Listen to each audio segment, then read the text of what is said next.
I should begin with the instant the room cracked open. Dad's question fell between the dishes and the polite, brittle smiles like a blade. His tone stayed even, but underneath it I could hear suspicion pounding like a second heartbeat. I turned toward him slowly, deliberately, the kind of movement you make when you know one wrong breath could blow the whole table apart. 200,000? I echoed. Dad, I never received anything. His eyes thinned to slits. My sister Leah went rigid, her chair groaning beneath her. She stared at me the way someone guilty stares at an open flame, terrified it might remember their face. That was when I realized the trap had sprung shut exactly the way I designed it. But the story didn't begin here. Leah and I weren't always opponents. When we were kids, she used to cling to me during storms, convinced the lightning had a personal vendetta against her. I'd sit beside her, counting the seconds between flash and boom to prove she wasn't in danger. She grew up relying on people for comfort, then she learned she could get more than comfort that way. Dad always celebrated her sensitivity, admired how she could turn vulnerability into performance art. Meanwhile, he handed responsibility to me like it was something sacred that needed guarding. One of us got softness. The other got weight. I never envied her for it. Not until she figured out how to weaponize the weight I carried. It started with a phone call from the bank, a gentle, professional voice asking me to verify a transfer. $62,000 from Dad into my account. An account I had never opened. I remember how my grip tightened around the phone. I asked for the email tied to the account. It was hers. I didn't confront her. Not then. Growing up as the responsible one comes with its advantages. You learn that emotional outbursts are luxuries reserved for people who can afford to lose.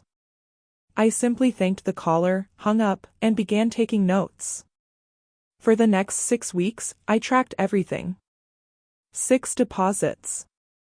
6 withdrawals. All to accounts where my name was spelled just wrong enough to avoid being mine. Every pattern smelled like her. Every lie carried her perfume. And every dollar Dad sent, believing he was helping me pay off my grad school loans, slipped straight into her pocket. Did it hurt? Of course. But the wound wasn't just financial, it was surgical. She stole from Dad using my name, relying on the fact he trusted her blindly. She bet on my silence. But heartbreak without a plan is just self-pity. So I started planning. I collected every scrap, bank records, transfer receipts, IP logs, even security footage she never realized existed from a branch she walked into herself. Each piece was a brick, and I was building a fortress. Then I waited for the perfect stage. That stage was tonight's family dinner. I made sure Dad would ask the question. All I had to do was casually mention I'd finally finished paying off my loans, something he believed he'd funded. His confusion did the rest. So when he leaned in tonight and asked about the money, I knew the story was unfolding exactly as I had written it. And when I said I never saw a cent, Leah's gaze fell immediately, not on me, but on her bag, where the phone she used for the transfers was tucked away. Guilt always searches for an escape route. Dad noticed.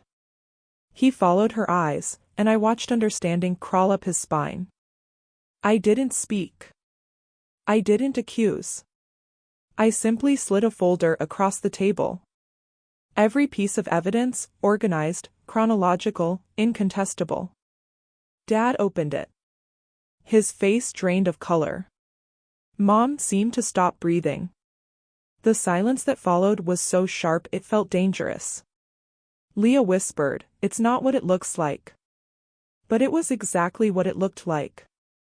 She tried to stand. Dad's voice cracked through the air. "Sit." She obeyed. 30 minutes later, when the officers stepped through the front door, quiet, composed, already informed, she finally looked at me. Not with anger, not with denial, but with understanding. She realized this wasn't a coincidence. It was a verdict. They led her out in handcuffs. She didn't cry. Maybe she was too stunned.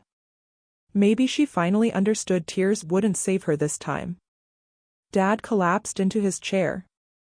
He looked older, not broken, just awake in a way he hadn't been before, the kind of awakening that shifts how a father views his children. He looked at me and whispered, "Why didn't you tell me sooner?" I didn't respond. He didn't need the real answer. I hadn't told him because justice tastes better when it's whole, undeniable, and witnessed. As the door shut behind the officers, I felt the first clean breath I'd taken in months. People imagine revenge as fire, rage, flames, destruction. But true revenge is ice. Cold.